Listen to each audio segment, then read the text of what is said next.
Welcome back student. कल last time पे topic हम लोग लास्ट टाइम में पढ़ा था डिफरेंशियल इक्वेशन, और सोल्यूशन ऑफ डिफरेंशियल इक्वेशन में मैंने कहाँ तक कंप्लीट कर लिया था। मैंने टाइप 1 और टाइप 2 को कंप्लीट कर दिया था, और कुछ बच्चों की प्रॉब्लम थी तो मैंने उन प्रॉब्लम को भी बता दिया है, ऑफलाइन बताया है, या ऑनलाइन बच्चों ने किसी ने पूछा नहीं तो मैंने उनको नहीं बताया। ठीक, जिन्होंने पूछा मैंने उनको जरूर बताया कि हाँ चीज़ें जैसे भी आप पुनः चाहो पूछ सकते हो, मैं आपको कंटेंट भेज दूंगा करके। अच्छा, इसमें जो तीसरा टाइप होता है लीनियर डिफरेंशियल इक्वेशन, और फिर मैं कुछ लोगों की प्रॉब्लम्स लाइव बताऊंगा आप लोग को, बिल्कुल ऐसे ही आप लोग पूछेगा तो मैं आपको ये बताऊंगा कि कौन से क्वेश्चन किस टाइप से करने होंगे और कैसे पहचानेंगे सर ये टाइप यहाँ पे अप्लाई करना है। तो आज आपका आ रहा है लीनियर डिफरेंशियल इक्वेशन। अब ये लीनियर डिफरेंशियल जो इक्वेशन होती है ये भी सेम बात, दो फंक्शन की इक्वेशन, लीनियर डिफरेंशियल इक्वेशन की बात आ गई फिर से। अगर मैं वेरिएबल सेपरेट को स्किप कर दूं तो यहाँ पर दो टाइप के फंक्शन बनते हैं, एक्स का फंक्शन एक अलग बनेगा और वाई का फंक्शन सेपरेट हो जाएगा।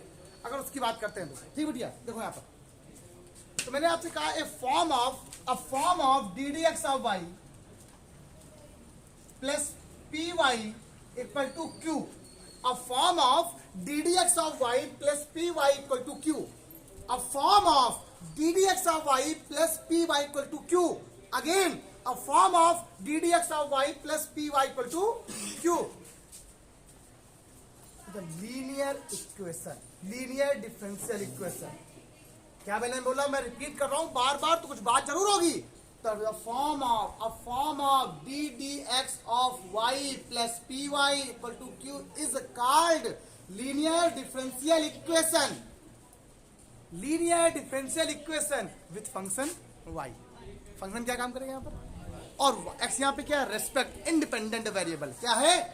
अब एक बात मैं और बताना चाहता हूं, यहाँ पर जो p होगा, p और q यहाँ पे क्या है ना, कांस्टेंट नहीं है, बस यही तो गलती हो गई है। वेयर बस यही आपको समझना है, where p, q are the function of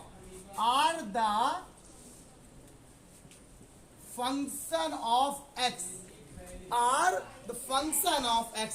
ये जो p और q होंगे वो क्या होंगे, x के फंक्शन, मतलब x के टर्म होंगे, x के टर्म में वो होगा वरना नहीं होगा। बस ये ध्यान रखिएगा, बिल्कुल क्लियर। लेकिन आपके जो लेवल की बात अगर हम आपको पढ़ें इंटर लेवल में, तो आपको ये हर क्वेश्चन यहाँ पर p और q का जो होगा वो x के ही फॉर्म में होगा। लेकिन जैसे मैं थोड़ा हायर पहुंचता हूँ, थोड़ी बड़ी क्लास में जाऊंगा तो वहां पर नहीं बनेगा, तो उसे बनाना पड़ेगा।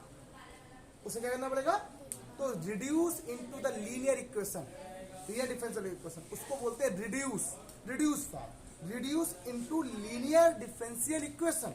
उसमें हम लोग कन्वर्ट करते हैं तो वो चीज़ आपको हायर में आएगी। कोई बात ही नहीं, आपको पढ़ना भी नहीं है, हम यहाँ तक बता देते हैं। अच्छा, ये बात क्लियर हो गई। अच्छा, इनके रूल क्या होते हैं हम आपको बता दें, वर्किंग रूल क्या होता है, सॉल्व कैसे करते हैं। अच्छा, ये जो डिफरेंशियल इक्वेशन है ये किसकी differential equation, first order and first degree की बात हो रही है। बस इसमें डिग्री कितनी है, फर्स्ट है, और ऑर्डर भी कितना है।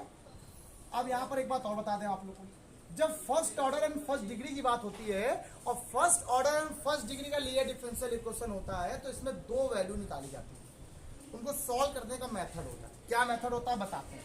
अच्छा, पहले उससे पहले एक चीज और समझ लो कि सर मान लिया ये फंक्शन x का होता तो dx upon dy plus px equal to q बन जाता, फिर बनता ही नहीं बनता।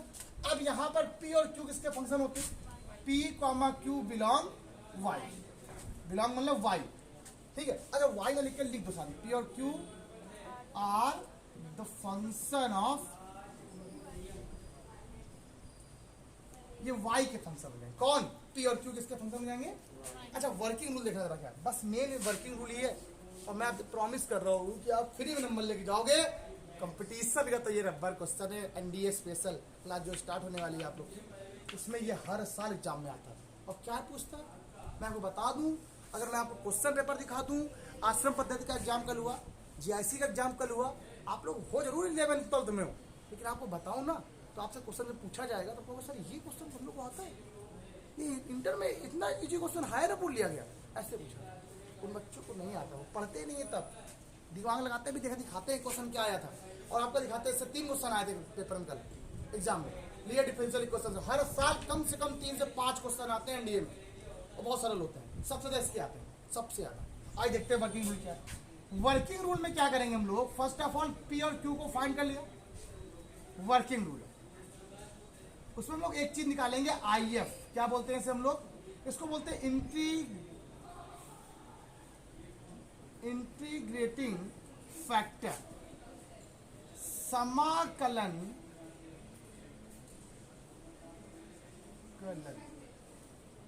गुणांक, समाकलन गुणांक बोलते हैं।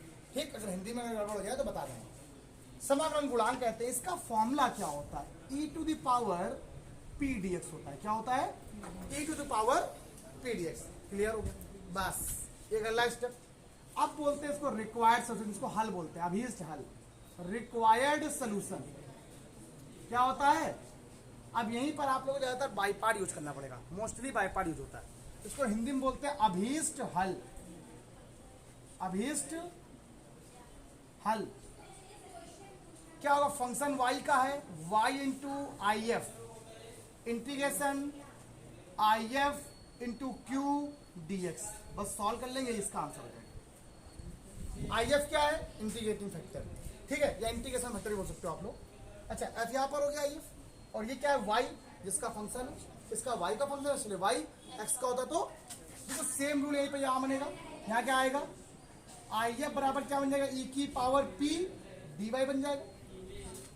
यहाँ पर रेस्पेक्ट x था तो यहाँ पर x के रेस्पेक्ट में, यहाँ y है तो अच्छा, इसका रिक्वायर्ड सोल्यूशन क्या हो जाएगा, x into I F equal to integral I F into Q D X, ये आंसर होगा। अच्छा, आपका जो सेमेस्टर एग्जाम होना है, आपका जो सेमेस्टर एग्जाम होता है उसमें यही क्वेश्चन पूछेगा, आपको यही क्वेश्चन पूछ लेगा कि बताइए लीनियर डिफरेंशियल इक्वेशन में अगर फंक्शन ये है तो इसका रिक्वायर्ड सोल्यूशन क्या होगा, ये होगा। आप कंफ्यूज हो जाओगे, ये मेरी गारंटी है, आप कंफ्यूज हो जाओगे पक्का। आपसे अगर आई एफ को लिया ना तो तुम भूल जाओगे ई की पावर पी डीएक्स करें, ई की पावर पी डिवाइड करें। मेरी बात सुनना, जिसके रेस्पेक्ट पे होता है उसी के रेस्पेक्ट में चलता है पूरा क्वेश्चन। यहाँ पे किसके रेस्पेक्ट में है, क्योंकि आप कंफ्यूज यहाँ से हो गए, अरे यार फंक्शन तो वाई का है तो यहाँ पर डीएक्स क्यों, यही बोलोगे आप लोग। फंक्शन वाई का है, रेस्पेक्ट किसके है, एक्स के, तो एक्स का ही डीएक्स चलेगा, रेस्पेक्ट एक्स ही चलेगा, इंडिपेंडेंट वेरिएबल जो होगा वही चलेगा। एक क्वेश्चन लो ताकि से बड़ा बेहतरीन वाला क्वेश्चन लेते, पहले लाओ दिखाओ, पहला ही क्वेश्चन लेते हैं जो ईयर में क्वेश्चन आया था, बहुत अच्छा क्वेश्चन। आप कहोगे सर ये मतलब ऐसा क्वेश्चन आप बता रहे हो, सबसे टफ क्वेश्चन कहा जाता है क्लास का, लेकिन देखना कितना इजी हो जाएगा, आप खुद कहोगे सर बढ़िया मजेदार। tan inverse y minus X D Y equal to, अपने आप में यूनिक है क्वेश्चन ये, one plus Y square D X कह रहा है, हल कीजिए। यूपी बोर्ड में 8 नंबर में क्वेश्चन आया था, एसएससी बोर्ड में 6 नंबर में आता है, 8 नंबर में आता है, आता ही आता है पक्का, खास तौर से सीबीएसई बहुत देता है क्वेश्चन, और कंपटीशन कहता है कि मैं इसको छोड़ूंगा नहीं, ये क्वेश्चन हर तरीके से पूछ लेता है। आओ देखते हैं, ठीक। फर्स्ट ऑफ ऑल रूल कितने बताया आपको मैंने, 3। अब रूल देखना, वेरिएबल करो हो जाए क्या, कर देखो, नॉट पॉसिबल, होगा ही नहीं, तो डीएस के डीवाई के साथ एक्स का एलिमेंट भी है, वाई का एलिमेंट कभी नहीं सकता, अलग होगा ही नहीं। अगला नंबर होमोजीनियस इक्वेशन, कर देख लो जरा, हो रही है तो है ही नहीं, ये वाई स्क्वायर है, ये एक्स है, पॉसिबिलिटी नहीं। मैं तो यार डिग्री कितनी है, 2 है, यहाँ कितनी है, अब खत्म, मतलब होमोजीनियस भी नहीं है, सब कुछ मतलब इतनी से मेहनत कर रहे हैं सर, सब खराब हो गई। अब तो शुरू हुई है, मतलब तीसरा टाइप बचा, कौन सा, इसको या तो ऐसे भी लिखना पड़ेगा, या तो अब वो हमें समझ में आ जाएगा यहाँ पर कैसे लिखना है। आओ देखें, आओ देखें, इसको इधर ले आया जरा, आओ देखना पहले, इसको मैं इधर लेके आ रहा हूँ, ठीक है। अगर मैं इसको अपॉन मिला तो ये टर्म यहाँ पे आएगा, बड़ी दिक्कत हो जाएगी, और अगर मैं इस टर्म को यहाँ पे ले जाता हूँ तो ये टर्म इसके अपॉन में आ जाएगा, आपके पास कोई पॉसिबिलिटी बन जाएगी। आप क्या करो, ऐसे लिखो, tan inverse y minus X upon में अगर ये टर्म आता है तो आपको क्वेश्चन सॉल्व करने में थोड़ी सी दिक्कत नहीं होने वाली, आपको आसानी हो जाएगी। सर देखो dx अपॉन dy हो जाएगा, बताइए क्या प्रॉब्लम। अगर यही टर्म को मैं ऐसे कर लेता dx अपॉन dy, तो ddx वाई लिखता तो ये टर्म ऊपर, ये टर्म कहाँ होता, तो थोड़ी दिक्कत होती है ना, आप मैंने कल बताया था। अच्छा फिर देखना, अगर मैं इसको ऐसे लिख दूँ dx upon dy equal to, यहाँ से क्या आ जाएगा, tan inverse y upon 1 plus Y square minus X upon 1 plus क्या हो गया, क्लियर हो गया, तब उठा ले आओ, dx अपॉन dy मतलब x का एलिमेंट है ना, तो फंक्शन के साथ में हमेशा x होना चाहिए, जो भी होगा साथ में एक्स होगा, देखो एक्स साथ में है, 1/1 plus Y square into X equal to क्या आ गया, tan inverse y upon 1 plus, बिल्कुल एक एक लाइन नीट एंड क्लीन बता रहा हूँ आपको, एक एक लाइन समझ में आ जाएगी। क्लियर हो गया? अब देखो पहले क्वेश्चन मैंने इससे नहीं बताया ना, मैंने देखा जब मैं चेक किया तो डी डी एक्स वाई नहीं बना रहा था। आदित्य क्या कर रहा था, डी डी एक्स वाई बनाने से क्या था, भैया डर रहे हम, डर रहे हो तो कोई डरो, प्रिकॉशन ले लिया उसने, कहा यार अगर इसको अपॉन करते तो दो चीजें एकदम नीचे आ जाएंगी, अलग डिवाइड करने में थोड़ा दिक्कत होगी, ऐसे ही दिक्कत नहीं है। आओ देखो कितना मजा आ गया। अब देखो ये फंक्शन किसका बन गया, D D X of Y plus P X equal to क्या आ गया, क्यू। अब बताओ पी की वैल्यू देखो वैल्यू ये है कि नहीं, पी की वैल्यू क्या हो गई है, 1/1 प्लस क्यू की वैल्यू क्या आ गई बेटा आपके पास,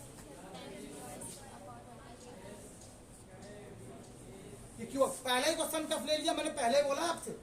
अब बताओ ये फंक्शन इसका है ना, पहला फंक्शन काम कर रहा है, और बताइए आप पी और क्यू किसके फंक्शन होते हैं, वाई के, तो है वाई के फंक्शन। रूल नंबर फर्स्ट क्या बताया बच्चे, रूल आई एफ निकालना है, क्या फाइंड करना है आपको, और निकालते हैं आई एफ। तो I F equal to formula क्या बन जाएगा, E to the power P, और ये फॉर्मूला किसका होता है, tan इनवर्स एक्स, ई की पावर क्या हो जाएगा, tan इनवर्स वाई। क्या हो गया कि नहीं हो गया, क्लियर, डन हो गया।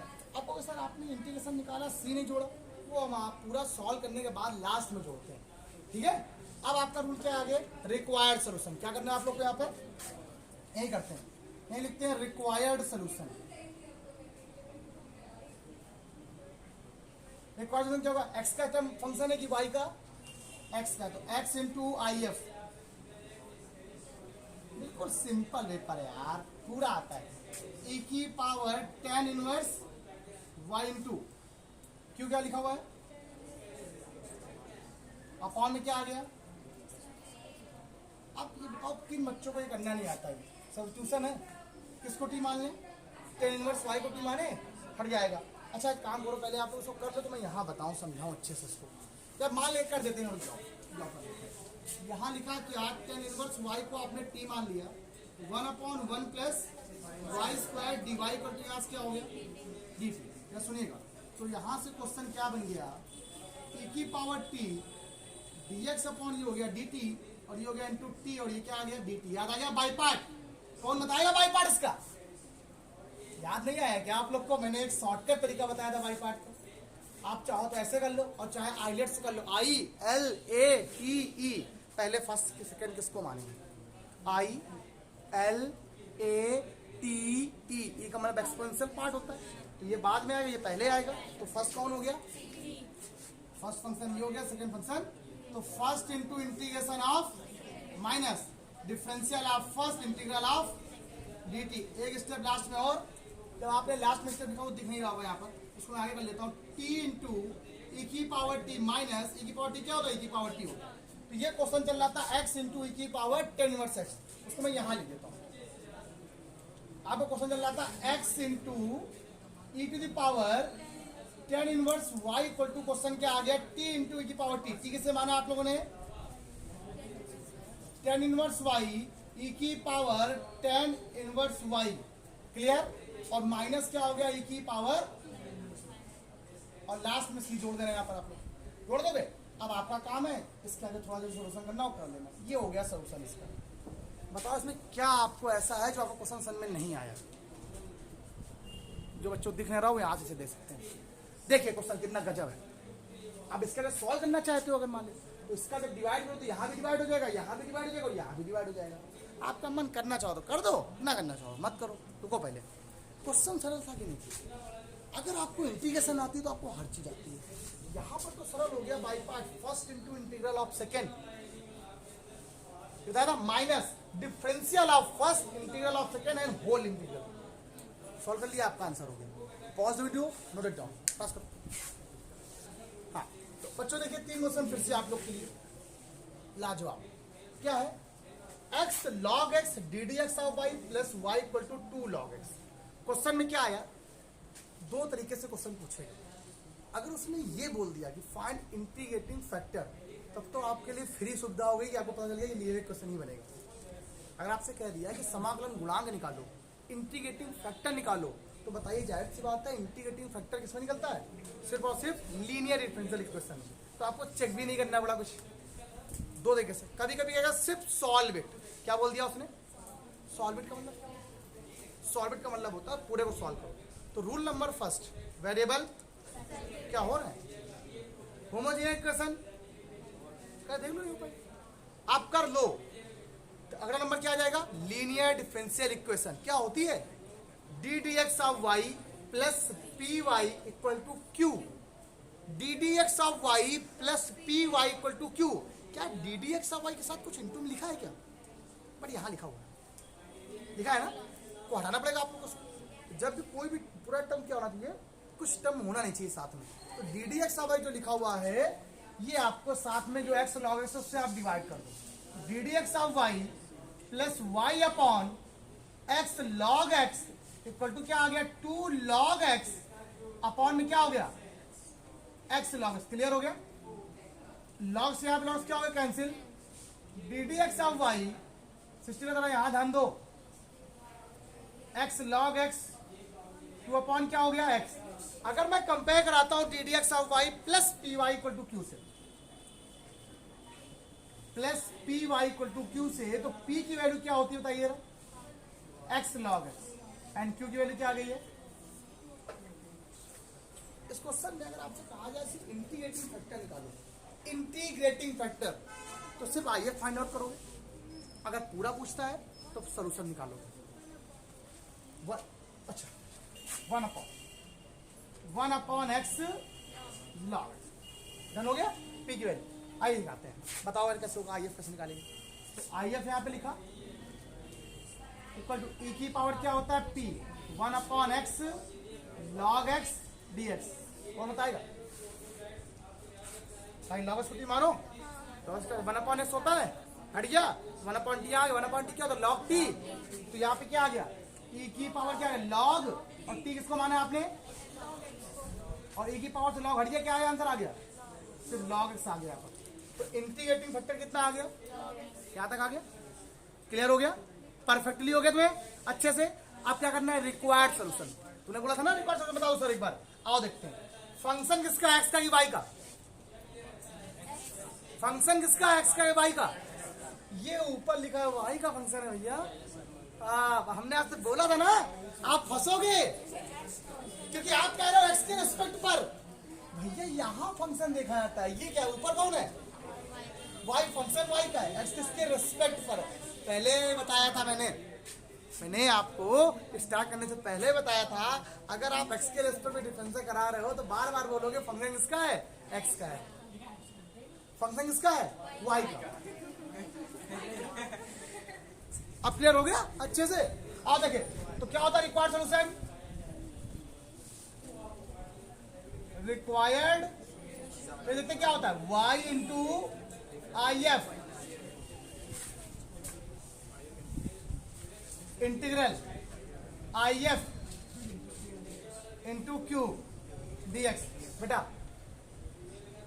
y इंटू आई एफ कितना लिखा हुआ है? Log X. यहां पर है log X 2 upon X D X. किसको टी माने? आप मुझे ये बताओ, अगर लॉग एक्स को टी मानते हो तो ये नीचे ना हट जाएगा, आपको सबको मालूम है ये बात। अब मुझसे न कहना कि सर आपको सब्स्टिट्यूशन पढ़ा दिया जाए। जाओ प्लेलिस्ट में पूरी सब्स्टिट्यूशन पूरी पढ़ाई मिलेगी आपको, एक एक लाइन पढ़ाई मैंने। लॉग एक्स मानो तो क्या होता है? 1 अपॉन हट गया बच्चा टी। टी का इंटीग्रेशन क्या होता है? क्या होता है? टी। अब सीधे डायरेक्ट लिखा जाए यार, टी स्क्वायर अपॉन 2 प्लस क्या आ गया? 2 से 2 कैंसिल हो गया। टी का मतलब यहाँ पर क्या है? लॉग एक्स का प्लस क्या आ गया? सी बराबर यहाँ कितना आ गया? वाई इंटू हम 10 लिख देते यहाँ पर, ये क्या आ गया? Log x. ये किसका आंसर हो गया? अब आप एक काम करना, आंसर को ये ना लिखना, आंसर को ये लिखना, क्या? वाई बराबर लिखना, इसका डिवाइड यहाँ तो बचेगा सिर्फ लॉग एक्स। सी अपॉन क्या आ गया? ये आंसर सही। वाई के बराबर लिखना होता ना आंसर, ये आंसर आपका सही है। डन हो गया? क्लियर? अच्छा एक क्वेश्चन है बिल्कुल सिंपल, पहले ही बताओ क्या डी डी एक्स और वाई के साथ कुछ होता है क्या? यहाँ पे तो लिखा है ना, इसको हटाओ, पहले हटाओ। तो क्वेश्चन क्या हो गया? D D X of Y plus Y upon X, इसके इधर अपॉन में गया तो यह आ गया 3x माइनस 2/x, इसको ऐसे बनकर D D X of Y plus P Y equal to यहां से क्या आ गया। आपसे मैं कहता हूं p की वैल्यू कितनी है 1/x, q की वैल्यू क्या है। कहा बेटा जब ये अपॉन में x आएगा x यहां कैंसिल हो गया, यहाँ पे आ गया अपॉन में। सुमित अब बताइए फॉर्मूला क्या होता है, आई एफ बराबर e की पावर 1/x होता है ना। e की पावर 1/x क्या होता है बेटा, e की पावर चलो घड़िया क्या आ गया आपके पास। अब रिक्वायर्ड सोल्यूशन का फॉर्मूला क्या होगा, y into I F x integral I F into Q. Q क्या लिखा हुआ है, किसका फंक्शन, ds के। करो इंटीग्रेशन कितना हो गया 3x² माइनस का 2 dx। हमें सबको आता है करना यार, इसका इंटीग्रल करना आता है 3x की पावर 3/3, 2 बाहर x का कितना हो गया 1 प्लस कितना आ गया, हमें y का मान निकालना है। किसको निकालनी है, ये इसके अपॉन में 3 कैंसिल कर दो, जब ये इसके अपॉन में क्या बचेगा x² माइनस का 2 प्लस का c/। बताओ कितना इजी क्वेश्चन है यार, 2016 में आ रहा है क्वेश्चन, बताओ बोर्ड में आ रहा है, एग्जाम में आते हैं क्वेश्चन आने वाले। ठीक है एक बार ये नहीं आएगा लेकिन ये पूछ लिया गया आपसे एग्जाम में। और देखो एक क्वेश्चन तड़ातड़ वाला, ये देखो इसे सिंपल ही दिया गया, मैं लग रहा है तो साफ साफ दे दिया गया। क्या बोल रहा है, D D X of Y plus P Y equal to क्या हो गया। अब y के साथ यहाँ क्या लिखा है p, और यहाँ y से क्या लिखा हुआ है, तो p की वैल्यू क्या होगी 2 10x क्या होगी बेटा, q की वैल्यू क्या होगी बेटा आपके पास। तो आप सबसे पहला काम क्या फाइंड आउट करोगे, आई एफ की वैल्यू क्या होती है e की पावर पी डी एक्स में 2 बाहर हो गया 10x। आप सब लोग जानते हो 10x का इंटीग्रेशन क्या होता है log sec x। ये चला गया उधर, ये क्या आ जाएगा e की power log sec square x, e की पावर से log हट गया, कितना आंसर आ गया, और sec स्क्वायर मतलब 1/cos स्क्वायर होगा, कोई दिक्कत तो नहीं। अरे m log n, n log m, log m की पावर n क्या होता है n log m होता है कि नहीं होता है, इसी को किया डायरेक्ट। रिक्वायर्ड सोल्यूशन की बात करते हैं, क्या बात करते हैं यार बेटा, यहां ध्यान दो, यहां वही काम आने वाला है, y into sec square equal to integral sec square x into क्या आ गया, क्लियर हो गया। अरे तो बहुत है सरल है यार, y इंटू क्या आ गया। अच्छा ये तो ये 1/cos होता है, तो sin/cos 10, एक कॉस बचा sec, तो 10x इंटू sec x, ये आ गया sec x इंटू, आप बताओ और sec x इंटू 10x का इंटीग्रेशन क्या होता है, sec x प्लस क्या आ गया y sec स्क्वायर x, तो y की वैल्यू क्या आ जाएगी, डिवाइड कर दो 1/, प्लस c/। तुम्हारा काम है इसको कॉस करना चाहो तो कॉस कर दो ऐसे करके, y इक्वल टू क्या हो जाएगा cos x plus cos square x c हो गया। ये इसका क्या आ गया आंसर, कहां पर कदमों में आंसर आया है, ऐसा कुछ भी नहीं है इसमें जो आपको दिक्कत करे। भैया ये रिक्वायर्ड सोल्यूशन है कि आपने सर कहां से मल्टीप्लाई करा दिया, लिख दिया रिक्वायर्ड सोल्यूशन, फिर मत कहना बताया नहीं। हाँ तो बच्चों मेरी बात सुनिए, ये मैंने आपको अपने हिसाब से आज का टॉपिक कंप्लीट किया। कल आप लोग को क्वेश्चन इसमें बताऊंगा कंडीशन वाले क्वेश्चंस कैसे किए जाते हैं। फिर यहाँ से आप लोग का डिफरेंशियल इक्वेशन चैप्टर पूरा फिनिश। इसमें मैंने आपको 3 तरीके बताए थे करने के लिए, तो एक टॉपिक जो पहले स्टार्ट किया था फॉर्मेशन ऑफ डिफरेंशियल इक्वेशन, वो छोड़ दिया। अब मैं उसको बताऊंगा आपको फॉर्मेशन ऑफ डिफरेंशियल इक्वेशन कैसे किया जाता है। इसके बाद ये चैप्टर यहाँ से पूरा फिनिश हो जाएगा। होने के बाद इसमें मुझे या तो डेफिनेट पढ़ानी है पहले, या तो लीनियर रिलेशन फंक्शन पढ़ाना है, या वेक्टर पढ़ाना है। इन तीनों में कोई एक स्टार्ट करने वाला हूँ। ध्यान रखिए सभी लोग। आज के इतना ही, बाय बाय क्लास, कल मिलते हैं।